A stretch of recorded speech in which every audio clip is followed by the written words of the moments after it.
የሬጅመንት አዛዡ ተገደለም። የመከላከያ ሰራዊት የ401ኛ ኮርም የአንድ ሬጅመንት ዋና አዛዡ ትናንት በነበረው ውጊያ በነፋኖ ሳሚና በነፋኖ ደረጀ በላይ ጥምረት ግንባሩ ላይ በስናይፐር ተመቶ ከነአጃቢዎቹ ተደምስሷል። የገባው አንድ ሬጅመንት ሙሉ ሰራዊት ከሜካናይዝድ ኃይሉና ከኮማንዶ እግረኛ ሰራዊቱ ላይ ከበባ ውስጥ መግባቱ ተነግሯል። የአካባቢው ወንዝ መሙላቱንም ተከትሎ ሰራዊቱ መውጫ አጥቷል ተብሏል። አሁን ተጨማሪ ኃይል ከጎንደር እየተንቀሳቀሰ ነው።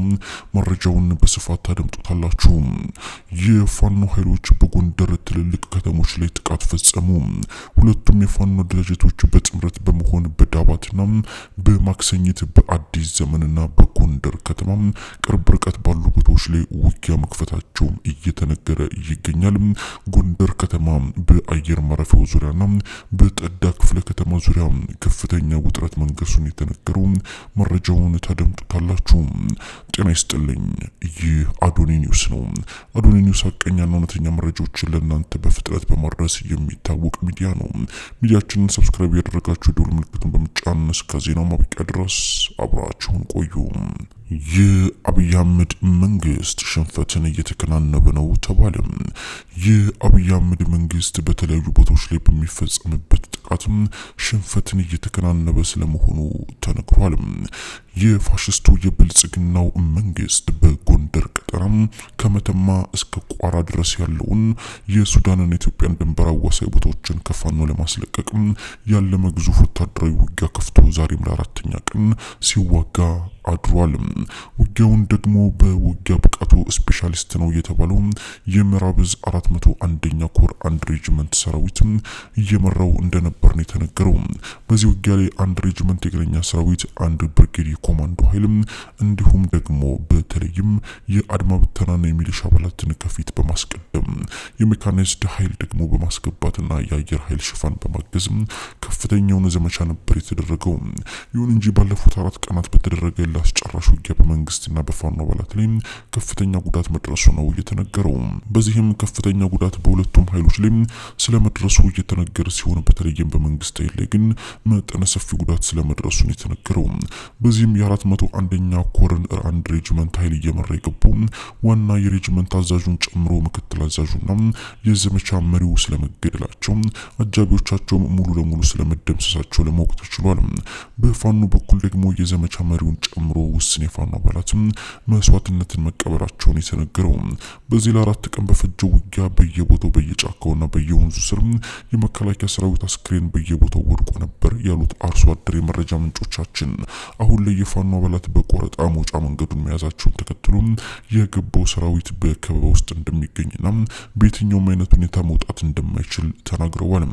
በስፍራው የሚገኘው ግዙፍ ወንዝም በሰሞኑን ውሃ መሙላቱን ተከትሎ መውጫ መንገድ አጣዋል ያሉት ምንጮቻችን፣ እነዚህን የተከበቡ የሰራዊት አባላትን ለማስወጣት ከጎንደር በሽንፋ በኩል ወደ ቋራ ተጨማሪ ኃይል እየተንቀሳቀሰ እንደሚገኝ ተነግሯል።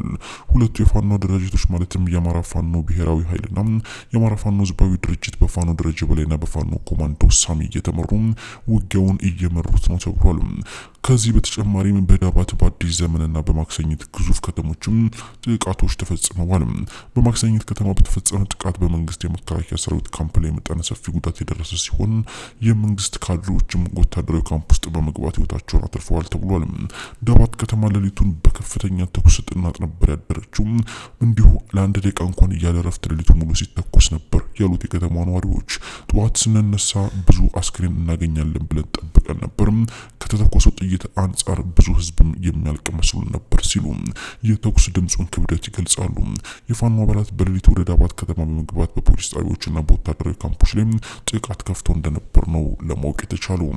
በተመሳሳይ በአዲስ ዘመን ዙሪያ እስከ ጣራ ገዳም ድረስም እንዲሁ ከባድ እጅ በእጅ የሚባል ውጊያ ሲደረግ የነበረ ሲሆን በአርባያ ከተማ 5 ኪሎ ሜትር ርቀት ላይ ከ500 ኃይል በላይ አሰልፎ በተንቀሳቀሰ የመንግስት ሰራዊት ላይ በተከፈተ ጥቃትም እንዲሁ ከባድ የእጅ በእጅ ውጊያ ያለማቋረጥ ለ9 ሰዓታት ያክል ሲደረግ እንደነበር ታውቋል።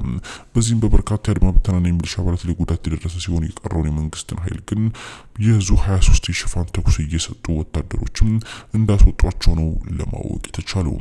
በጎንደር ምድር አንድ የሞቀ አንድ ቀዝቀዝ እያለ የነበረው ውጊያ አሁን ግን ካለፈው ሳምንት ጀምሮ ከባድ የተኩስ ማዕከል ሆናለች። ከወራት በፊት ማለትም ከአንድ ወር በፊት መስከረም ወር ላይ በወሎ ምድር ከባድ የተባለ ውጊያ ሲደረግ የነበረ ሲሆን አሁን ደግሞ ተረኛው ጎንደር ይመስላል። የአማራ ክልሉ ውጊያ አንድ ጎጃም፣ አንድ ሸዋ፣ አንድ ወሎ፣ አንድ ጎንደር ሞቀ ቀዝቀዝ እያለ መቀጠሉ ለፋኖም ሆነ ለህዝቡ የሚጎዳ ነው። ስለሆነም በሁሉም ግንባር አንድ ጊዜ የማጥቃት እርምጃ በመውሰድ መንግስትን ማዳከምና ማወዛገብ እንደሚያስፈልግ ነው ምንጮች እየገለጹ የሚገኙት። በመጨረሻም የኤርትራው ፕሬዝዳንት ኢሳያስ አፈወርቂ ወደ ግብጽ በመሄድ ከአልሲሲ ጋር መገናኘታቸው የብልጽግና ሰዎችን አስደነገጠ። የኤርትራው ፕሬዝዳንት ኢሳያስ አፈወርቂ ወደ ግብጽ ያቀኑት በትናንትናው ዕለት ነው።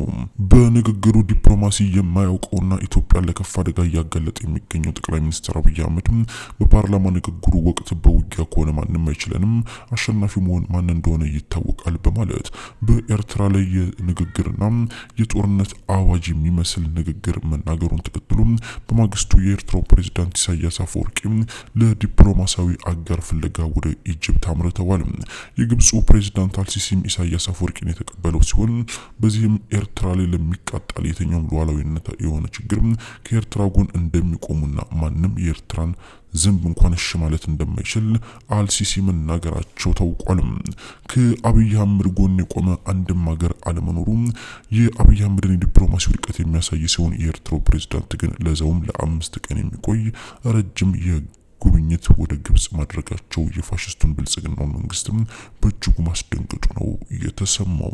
በሁለቱ ሀገራት መካከል ያለው የቃላት ጦርነት ከዚህ በፊት በካድሬዎችና በጀነራሎች አማካኝነት የነበረ ሲሆን አሁን ግን በአብይ አህመድና በኢሳያስ በኩል በግልጽ እየታየ መምጣቱ በቀጠናው የማይቀረውን ጦርነት ፍንጭ ሰጪ ሆኗል። ለዛሬ አበቃን። ሰላም ሁኑ።